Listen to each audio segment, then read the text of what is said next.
I keep watching those migrant hotels in the UK that I visited a few weeks ago. There was one in a small town called Epping that now has another alleged rape committed by a migrant resident in the hotel there. This craziness isn't stopping. And in London, you might remember I went to Canary Wharf, which is really a fancy financial sector neighborhood. They've taken over a 4-star hotel. There's protesters there, and one man who I have to say looked demonic. He broke into the country a couple of weeks ago, and then yesterday he broke into someone's house. Take a look. This is the guy. This is him. He just tried to walk into a girl's house on the IOD. We watched her chase him. Now he's trying to cover his face. Look. Please. We caught you, mate. We caught you. We caught you. This man in this vehicle has just entered a lady's property without her consent, and these officers have said it's not an offence. They're letting him go. They're letting him go. Officer, how is that not an offence? How is it not an offence entering someone's house? That poor lady, anyway. Regardless, she didn't want him in the house. Is alarm clear and discretion offence? Is alarm clear and discretion offence? Is she not alarmed even in fear?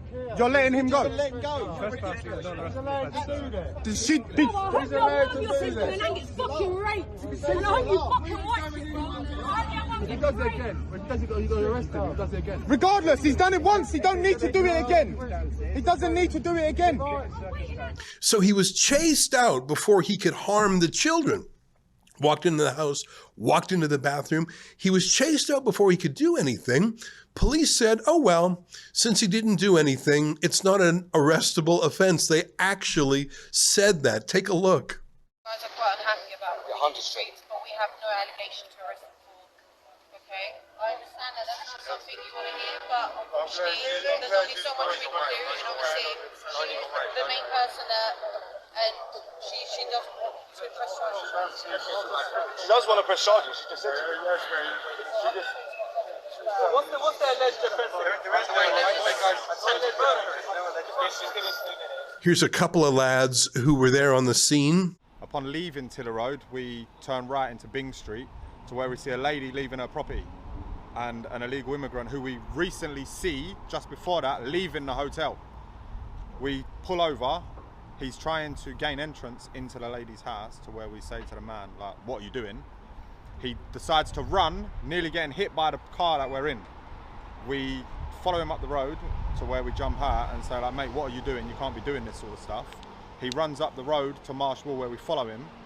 We then detain him, we don't touch him. We phone the police and we say to the police, like, come down, this is what's happened. They turn up. Once they turn up, this is where the 2-tier policing comes into play. They turn up, and when they turn up, they tell us that they can't arrest a man because of it's only trespassing. He didn't say anything, he didn't want to touch anything in their property, which they don't know because of the girl managed to get him out of her property. They put the man in their vehicle and drive him to return him to the Britannia Hotel on the Isle of Dogs, Canary Wharf. We then get down there, and then when we get down there, that's where all the 2-tier policing starts. They say they can't arrest a man through trespassing not being a criminal offence, a civil matter. What's he doing in there? What's he doing in the property in the first place? What's his intentions of going into their house? And then once we get down there, they then started issuing, what was it? Section 35 got done for. So the old bill said you've got to leave the property and you can't come back till 2 o'clock in the morning. You might find this hard to believe, but the migrant was not charged, but the homeowner was because she wouldn't disperse. Just absolute 2-tier policing. And we're starting to get that way in Canada too, aren't we? Imagine saying trespass is not an arrestable offense. I really worry for the United Kingdom. By the way, I'm very excited about this news. We have a new contributor from the UK. That way I don't have to fly over there all the time, even though I love it. Emma Dunwell did this demo video for us which I love so much, we published it. Here, we won't run the whole thing. You can watch it on our channel, but I think she's doing a great job. Take a look at this. This is Emma Dunwell reporting for Rebel News, and today I am in Waterlooville near Portsmouth, and I'm just outside a Boots on London Street, the flats above which were proposed by the Home Office to be used to house 35 asylum seekers. This then faced massive local backlash that turned national, with figures like Suella Braverman calling it an inappropriate decision. And a protest was held about 2 weeks ago where about 2,000 people turned up, calling the decision undemocratic. The Home Office, since the protest, has reversed their decision to house the asylum seekers here.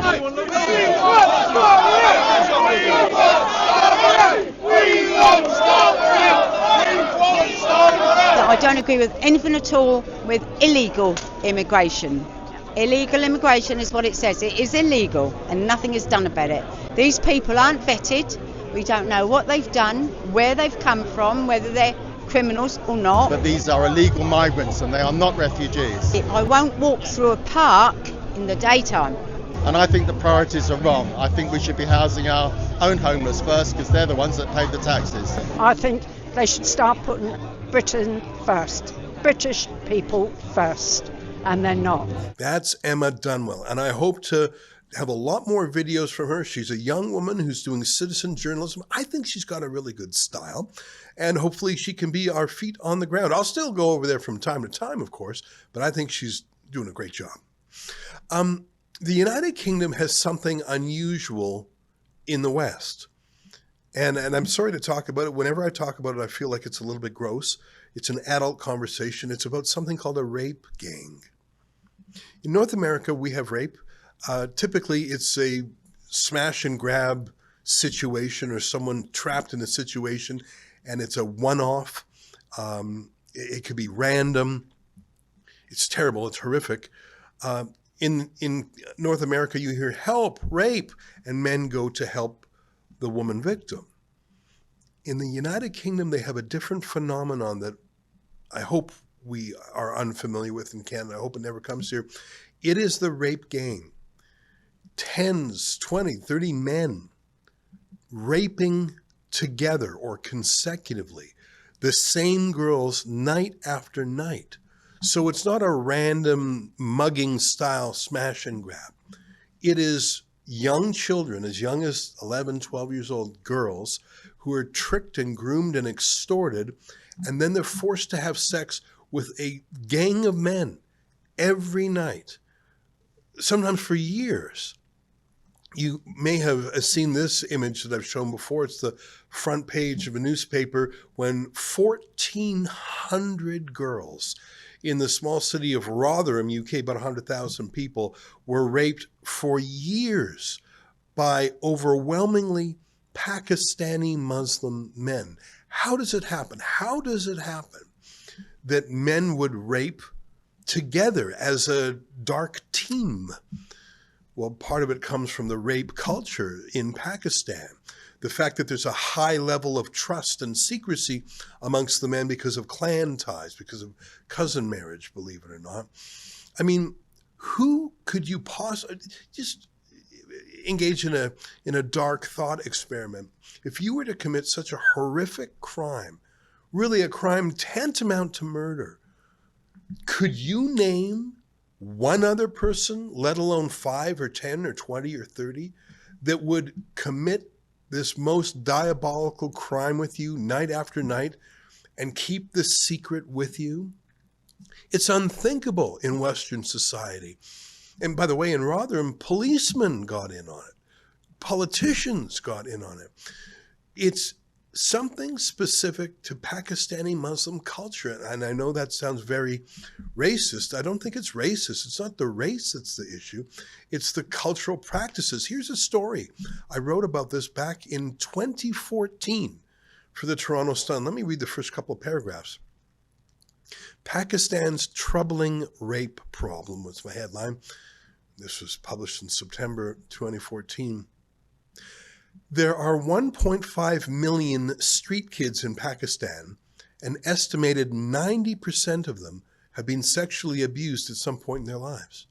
Rape in Pakistan is so common it's barely taboo.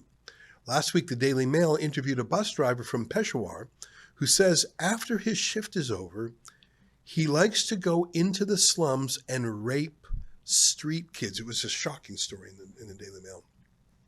Sometimes he pays them $1, but often he doesn't. He just joins in a big gang rape. Quote, once there was a boy on the bus and everyone had sex with him, he told the Daily Mail. I did it too, but what else could I do? They invited me, and he was that kind of boy anyways. He says he's raped 12 different children. This wasn't a solitary rapist hiding in the shadows, afraid of being seen or being caught. This was men joining together, unworried about social norms, unworried about someone stopping them.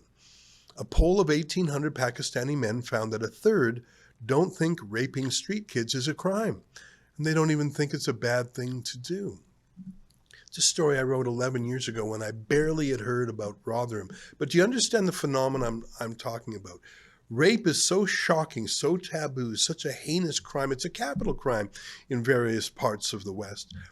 But the idea that you would commit it just with other people and you wouldn't tell on them and they wouldn't tell on you and you would join together to commit the crime, it's so unthinkable in the West. But these grooming gangs, as they're misleadingly called, exist en masse in the UK. And that is why the UK has amongst the highest rape rate in the world.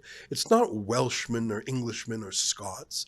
It's the mass migration from rape culture countries.